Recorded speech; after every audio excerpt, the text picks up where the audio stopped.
Assalamualaikum warahmatullahi wabarakatuh.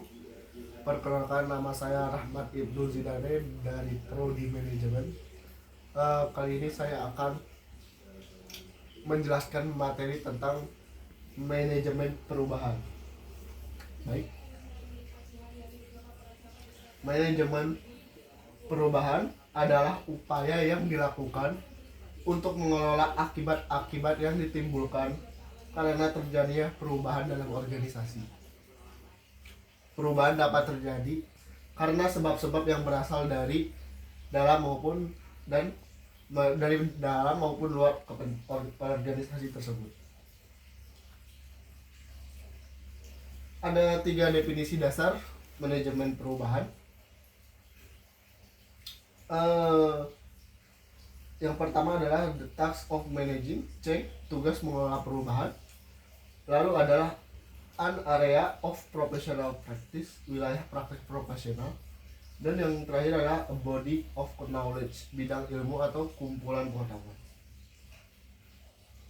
Tujuan dan manfaat manajemen perubahan: mempunyai manfaat bagi kelangsungan hidup suatu organisasi. Tanpa adanya perubahan, maka dapat dipastikan bahwa usia organisasi tersebut tidak akan bertahan lama.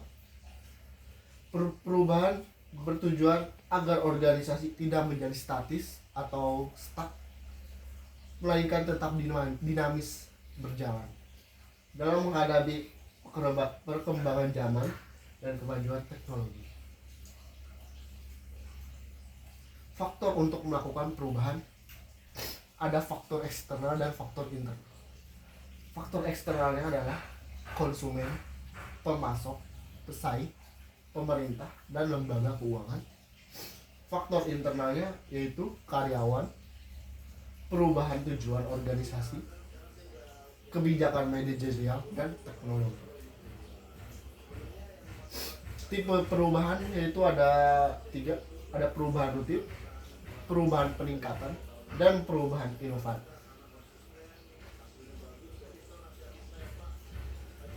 Langkah untuk menjadi manajemen perubahan yaitu adalah identifikasi tipe perubahan.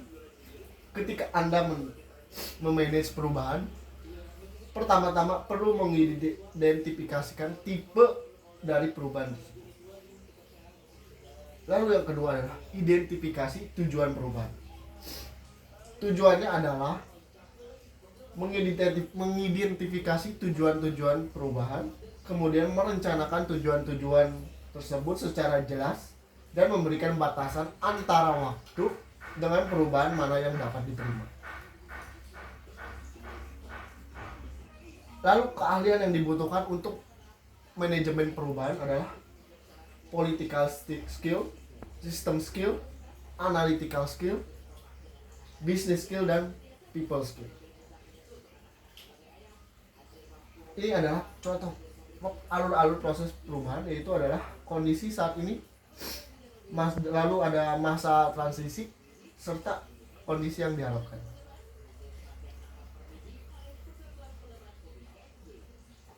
Tahap-tahap perubahan adalah ada urutannya, yaitu tahap pertama identifikasi perubahan, lalu tahap kedua adalah perencanaan perubahan, tahap ketiga implementasi perubahannya tersebut, dan tahap 4 adalah evaluasi dan umpan balik.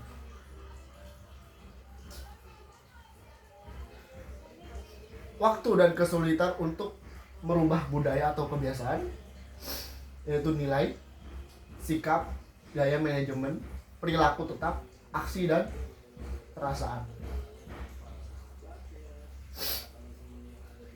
Lalu bisa dilihat keadaan untuk transisi emosi selama perubahan.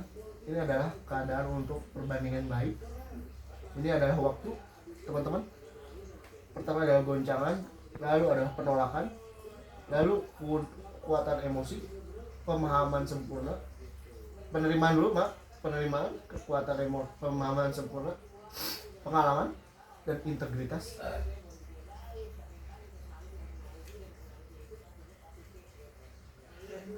Manajemen perubahan dan transisi itu adalah exploit, melibatkan orang sebanyak mungkin untuk sharing visi atau analisis SWOT, Lalu yang kedua adalah systemizing dan proses, menjaga orang-orang yang saling berelasi ke dalam perubahan, menciptakan ruang untuk mengekspresikan hal-hal positif dan negatif. Lalu yang ketiga adalah venturing, analisis gap, mengantisipasi perbedaan dan komitmen, menyediakan peluang untuk berinovasi dan berkreasi serta berimplementasi. Lalu yang keempat adalah integrating, mengevaluasi proses perubahan tersebut, memperluas proses yang berhasil, mereview implementasi, serta mempatenkan pendekatan.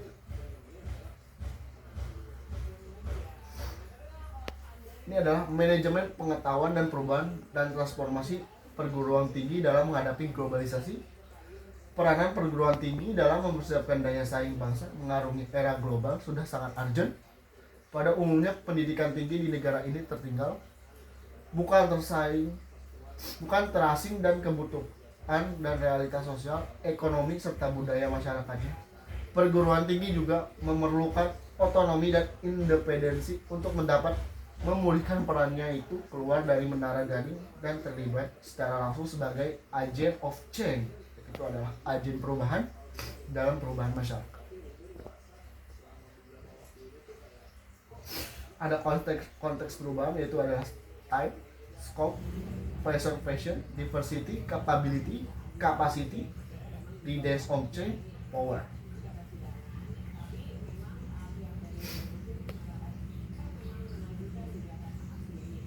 Oke, proses rektorisasi adalah dikemukakan pula bahwa dalam proses rektorisasi diperlukan sebuah pendekatan yang direkomendasi oleh sekolah tinggi atau universitas.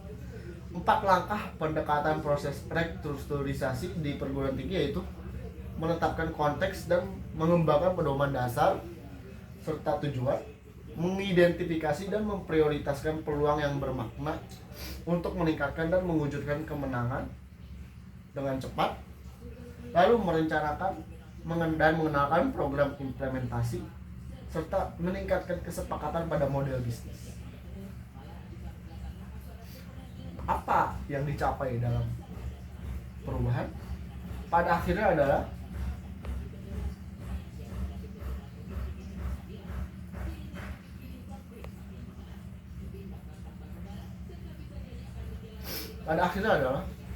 perubahan perlu dilakukan untuk menyesuaikan dengan perkembangan zaman. Namun, hal ini perlu dikelola dengan baik agar tidak menimbulkan timbal balik yang buruk dan hasil yang diharapkan. Oleh karena itulah perlu adanya manajemen perubahan. Terima kasih. Demikian penjelasan materi dari saya. Kurang lebihnya mohon maaf. Wassalamualaikum warahmatullahi wabarakatuh.